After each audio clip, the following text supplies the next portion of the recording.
Assalamualaikum warahmatullahi wabarakatuh. Hai penonton setia kasus Subang hari ini, bagaimana kabar kalian? Insya Allah pasti sehat semua.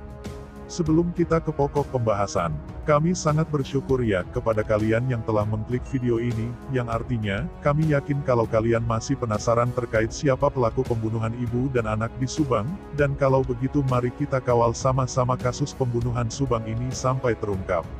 Tak ada yang menyangka jika keterangan Yoris tentang fakta yang ditemukan di TKP akhirnya terungkap setelah kasus pembunuh ibu dan anak di Subang memasuki bulan keempat.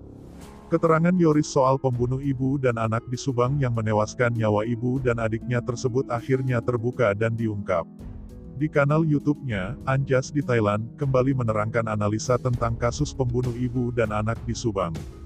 Kali ini Anjas menganalisa bahwa keterangan Yoris pasca kejadian pembunuh ibu dan anak di Subang ternyata akhirnya diungkap setelah kasus ini berjalan hampir 4 bulan lamanya.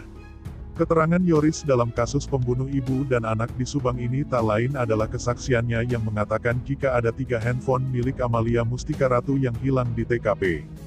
Dalam video analisa tersebut, Anjas juga memutar pernyataan Yoris dalam sebuah wawancara yang menjawab tentang barang yang hilang di tempat kejadian perkara TKP pembunuhan Subang.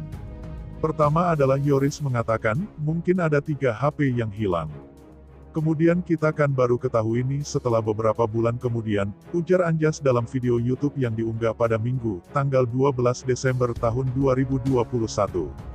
Kemudian dari analisa Anjas, diketahui bahwa 3 handphone yang hilang milik Amalia Mustika Ratu tersebut adalah iPhone 11, Samsung M12 dan iPad. Lalu Anjas juga mengungkapkan bahwa tim penyidik juga sudah menemukan 1 handphone Amalia yang ditemukan dalam keadaan rusak.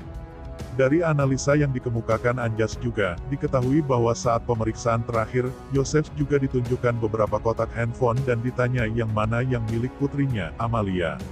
Kalau aku melihat memang ada keterangan dari tim pengacara yang bilang bahwa ada HP milik Amel yang hilang. Tapi aku tidak tahu apakah HP yang dimaksud salah satu dari 3 HP ini atau bukan, ujar Anjas. Anjas kemudian mengaitkan dengan jejak digital dari handphone Amalia yang ia dapatkan dari sumber istimewanya. Dari email, dari sumber istimewa tersebut ada 1 titik koordinat HP Amel merek Samsung M12 yang aktif karena SMS operator, jelas Anjas. Menurut analisa Anjas, pelaku yang menghancurkan handphone Amalia memang sudah mahir merusak data. Selain itu, dari keterangan Yoris, Anjas juga menganalisa kesaksian Yoris soal TKP pembunuh ibu dan anak di Subang yang berantakan seperti ada orang yang bertengkar. Yoris menilai dan mengasumsikan bahwa sepertinya ada yang berantem atau cekcok ya di rumah. Ini adalah hal yang masuk akal, bahwa ada orang yang melihat rumah yang ditempati ibu dan adiknya acak-acakan, kata Anjas. Anjas juga menganalisa adanya dugaan bahwa TKP yang acak-acakan sepertinya karena korban diseret dari kamar ke kamar mandi dan ke mobil. Kini kasus yang menewaskan Tuti Suhartini dan Amalia Mustika Ratu ini telah hampir 4 bulan belum terungkap. Banyak kalangan yang mengikuti kasus pembunuh ibu dan anak di Subang ini menantikan hasil kerja penyidik yang diharapkan segera mengumumkan siapa saja nama-nama pelaku tersebut. Nah, bagaimana menurut kalian?